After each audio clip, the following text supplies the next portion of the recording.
Well, hello there, story chasers. This is Amber again, and today I'm going to be talking about the 8 things that have been the scariest moments of RVing and van life for me.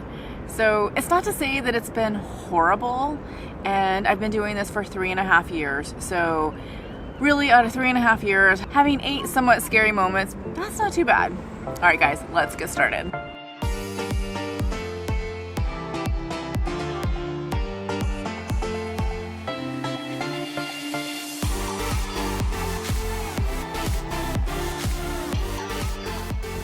My first scariest moment happened the very first year that I started RVing. I was in my Class C RV and I was traveling to Idaho. I found this great spot off of Snake River, and I literally in the evening thought I was gonna leave all my camping gear out along the side of the river and take off, jump in the front seat and just take off. Here's why. I'm having this wonderful day out by Snake River. I've seen fly fishermen out there. It's a beautiful backdrop of the mountains. Tetons aren't too far away, and I'm really enjoying this camp spot. Now, I've never boondocked on my own before. I've never camped on my own before, and I was thinking, I'm scared of doing this. I'm scared of being out in the wilderness on my own, and I knew I had to get through this. So I was getting ready for the night and I jumped in bed and I was about to fall asleep when I heard something outside, and it sounded kind of like teenagers who were kind of like playing with you or something, like they were howling or just making a bunch of noise outside. Well, in hindsight, I think it was probably coyotes. So coyotes, whenever they kill their prey, they make these sounds, like they get all excited and they get wound up and stuff from killing their prey. And I think that's probably what it was. But at the time, I didn't know that. This was very new to me, and I thought it was just teenagers out there. And so needless to say, I was very, very nervous, and I thought, oh my God, what is out there? I can't see outside because it's pitch black outside. My windows are a little bit tinted and I couldn't see anything. If anybody was there, I had no idea if they were there or not. I was like, oh my God, I'm just gonna leave. I'm gonna leave all my camping gear out there and just take off. But then I was like, okay, Amber, you have to get through this fear. You can't just take off every time you get scared about something. And so I decided to stay there and just push through it. And part of that for me was literally just, I didn't get any sleep that night at all. I just stayed there, kept listening for everything. I would try to look out the window to see if I could see flashlights or any kind of lights or anything like that, and there was just nothing. So who knows what it was. Again, it's probably just a coyote. But the point is it scared me to death. And the thing is I'm actually grateful for that moment because it allowed me to push through that fear of camping on my own and boondocking on my own. And now I absolutely love it. I'd rather be out there than in the city anytime, and I'm not scared of it anymore. So the second scariest moment that I had in RVing and van life is when I was in Lake Tahoe. So I decided to stay in South Lake Tahoe in this RV park, and I was doing the whole National Geographic Scenic Highways and Byways. And one of the scenic byways in the book was going around the loop of Lake Tahoe. Well, I was like, well, that sounds amazing. It's beautiful, and it shouldn't take too long to do that. Now, had I looked ahead to figure out what the road was like and probably see if my Class C, which was 26 feet long, could actually go up there, might not have done it. It was fine to take the Class C up there, but the roads are narrow and there's no guardrails, and that freaked me out. But as I'm going along, it's beautiful. I'm taking pictures, doing some videography.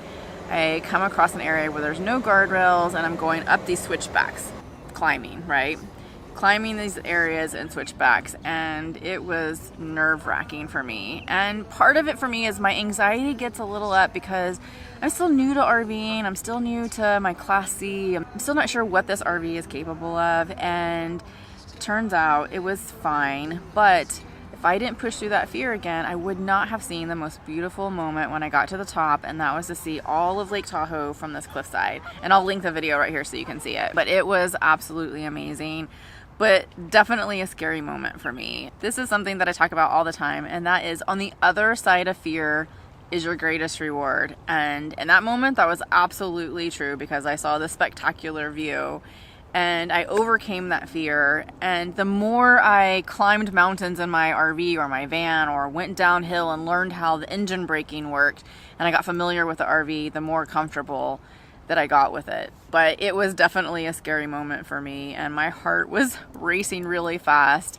At one point I saw a semi coming down the hill that I was going up, and I was like, all right, if he can get up that hill and down the hill in a semi, I'll do just fine. So that really helped my anxiety a little bit. So the third scariest moment that happened to me in RVing and van life was when I was in Minnesota. So this was again my first year. I was in my Class C and I was driving down this scenic road and I missed my turn. And so shortly after that, there was a business that had this huge parking lot. It was a gravel parking lot, and you could turn right into it, and there was a ditch with this gravel road that went over the ditch. So I go over this ditch on this gravel road, and it's a fairly decent wide road. So I decided, instead of going into the parking lot and turning around, dumb mistake, I decided to do a 3-point turn, which ended up probably being a 10-point turn.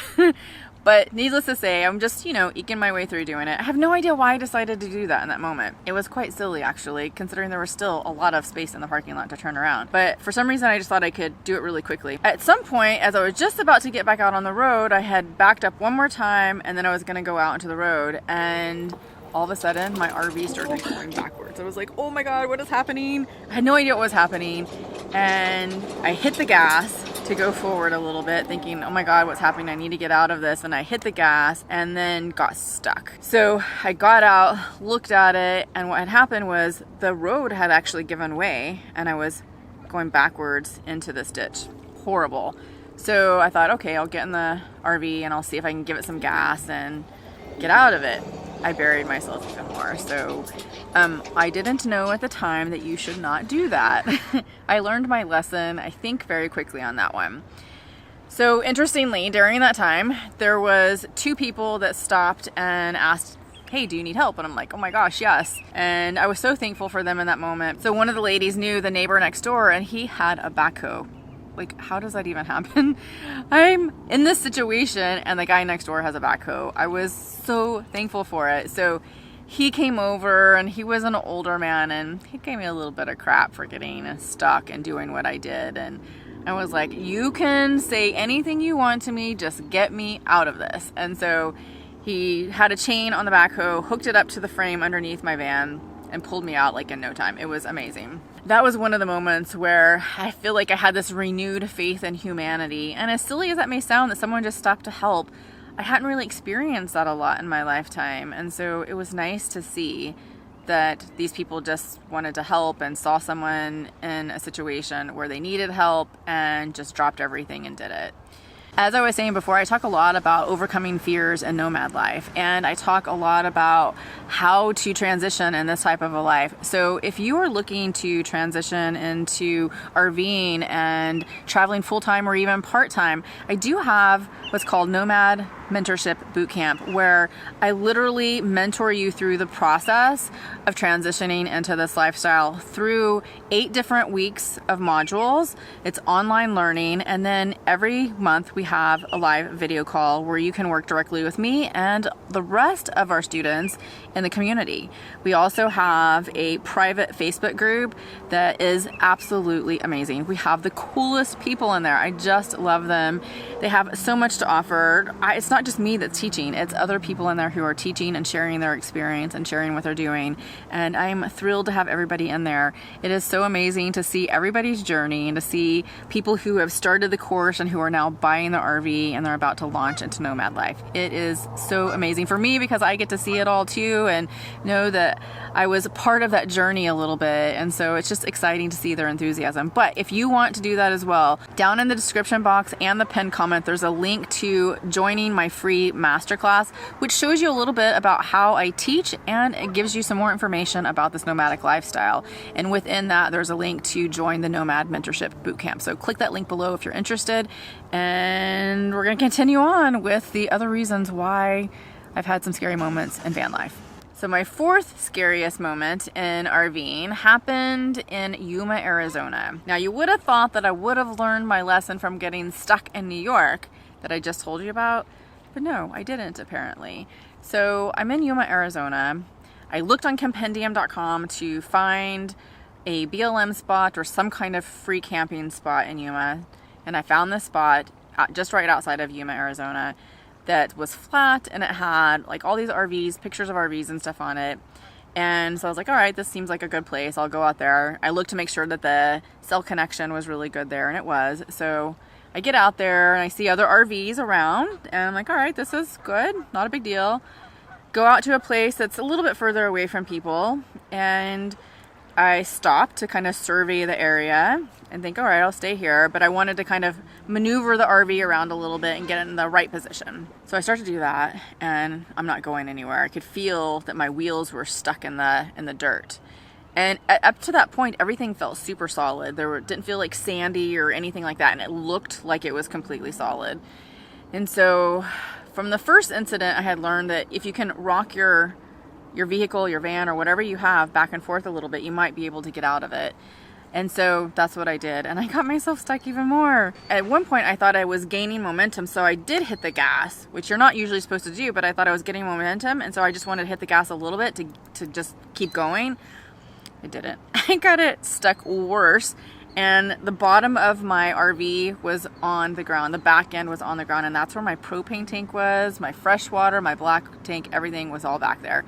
I'm like, holy cow. I was freaked out that something was going to be wrong with my RV at that point, that I had damaged it, or worse yet, in my mind, thinking I've punctured the propane tank or any of the tanks back there. But apparently the land over there it's hard on the top. It's got like this crust or something is what they were calling it. And underneath it is super sandy. And if you break that crust and crack it, you get into the sand, and that's where you get into trouble. And so that's exactly what happened to me. And apparently it's this kind of darker shaded area that's over there of dirt that happens in. So I didn't know this. I had no idea. Everything looked solid. And so, that's what I did.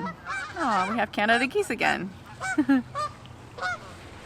Oh, they're on the water, look.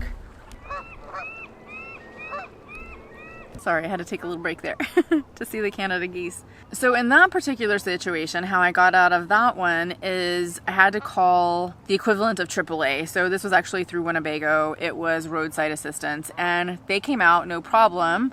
However, I had to pay for it. $300 later for a winch out. I got out of it. Now, I'm thankful I could get someone to help me, but apparently I think it's 100 feet. It's 100 feet or 100 yards, I can't remember. If you're 100 feet, let's just call it 100 feet. If you're 100 feet off of a paved road, they will not pay for it. You have to pay for it yourself. So that's something to remember if you ever get stuck or you're ever in a situation where you're boondocking on gravel roads, dirt roads, which is going to happen most of the time. If you get stuck, you may have to pay for it yourself. So that was a pretty expensive lesson to be learned. Again, $300. So now I take a walking stick with me. If I go into an area and I feel like it might be a little bit unsafe or it might be a little too loose, I'm like going out there and checking. I stab my walking stick into the dirt or the sand to see if it like moves at all or if it's super hard and compact.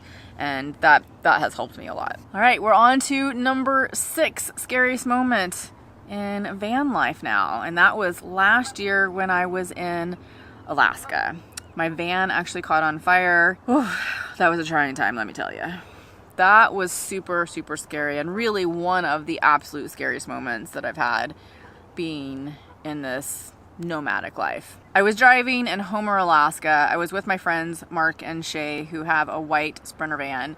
They were actually driving in front of me, and we were pulling into a parking lot for our spot for the night. And I had smelled some smoke or something like that around me for the last like 30 seconds.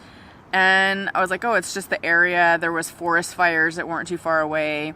But this had a little bit of a different smell, but I couldn't quite place it. And so as I'm about to pull into the parking lot, I see all this smoke billowing out from underneath my van. And I'm like, holy cow, of course it freaks me out.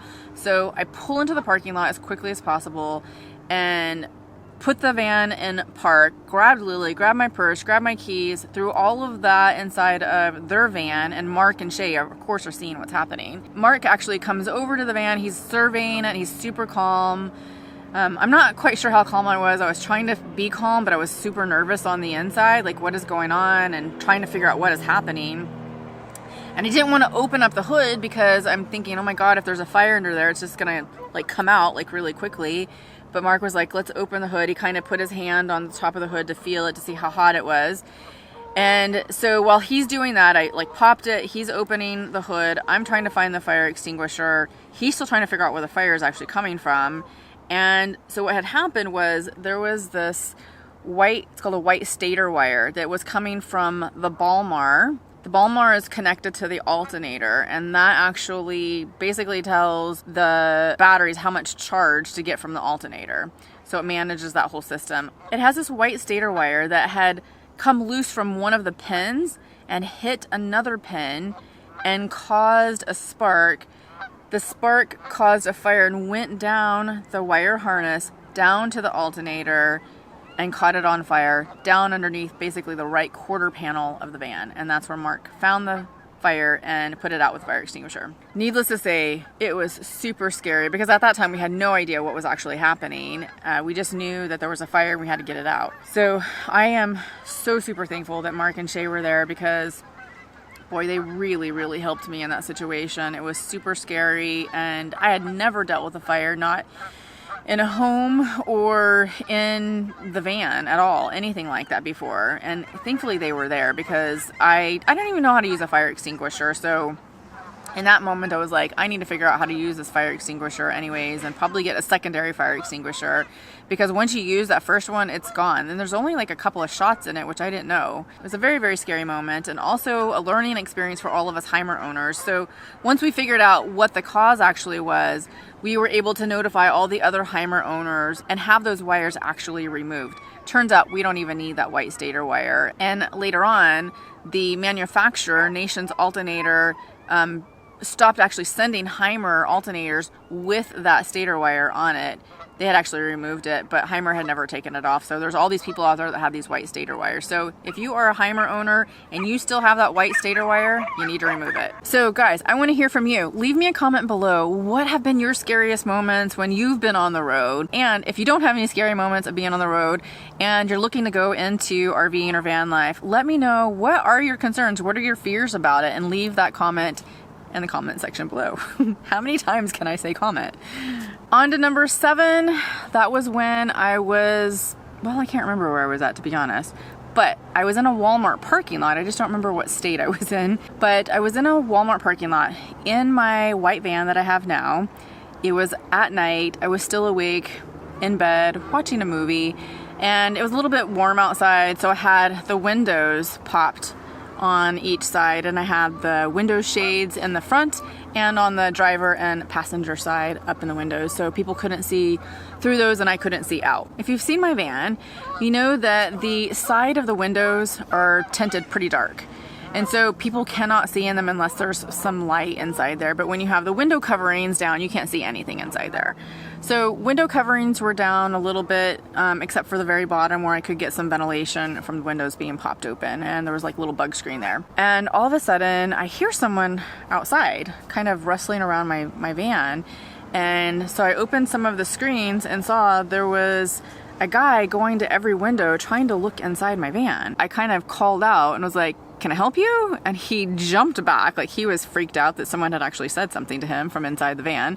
And he's like, oh my God, you scared me. And I was like, well, you scared me. You're looking in my van. And he's like, oh, I was just interested in it. I was trying to see inside to see if I could see anything inside because I'm trying to build something out too. And then he pointed over to his van that was in the parking lot. It looked like a custom build. And I was sitting there thinking to myself, like, why in the world would you be looking in someone's van in the middle of the night? And especially in the windows like that, where you're basically up like this looking in the window. Like, that's creepy. And if he's in Wal-Mart parking lot with his van, he knows that people stay there overnight when they're traveling. So it was just weird to me. I wasn't quite sure I believed his story, but I decided at that moment to go ahead and take off and leave to go to a different place because it kind of creeped me out a little bit. Probably would have been okay because he obviously knew at that point that I was maybe onto him a little bit and that someone was actually in there, but I still was like, I'm leaving. And you know, the thing is, I always listen to my gut. If I feel like a place isn't safe for some reason and it's gonna creep me out, or again, I just feel like it's unsafe, I'm gonna leave. So that's why I typically have two options whenever I'm in a city or if I'm going somewhere to boondock. I have a backup plan just in case that first one doesn't work out. All right, we're on to the last one, which is number 8, scariest moment I had in van life, and that just happened this year. So shortly after COVID hit, Mark and Shay and I were camping again together, and we had gone to the Flagstaff National Forest area. We were camped in this particular area, and a ranger came up to us and he was questioning us camping there. It's a little bit of a long story, which I actually showed in a video, which you can see here. So basically what happened is he threatened us with arrest. Specifically at that time, he threatened me with arrest. And this is the reason why. So he's looking around my van to see where my license plate was. Now, my spare tire was pulled out from on the swing away arm, so you couldn't see the license plate from the very back end. You had to go around and look at it on the spare tire. So he was annoyed by that. Then he saw that it was Texas plates, and he seemed to be rather annoyed by that as well. So then he asked me what was I doing there in the National Forest, and so I told him that I was camping. And we had only been there for like 2 days, I think, at that point. And he said, well, you have Texas plates. And I said, yes. And he said, do you own a residence there? And I said, no. And he said, do you live in your van? And I said, yes. I answered truthfully. At that point, he told me that I was residing in the National Forest, which was against the law. And I said, well, I told him, I was like, I'm not residing in the National Forest.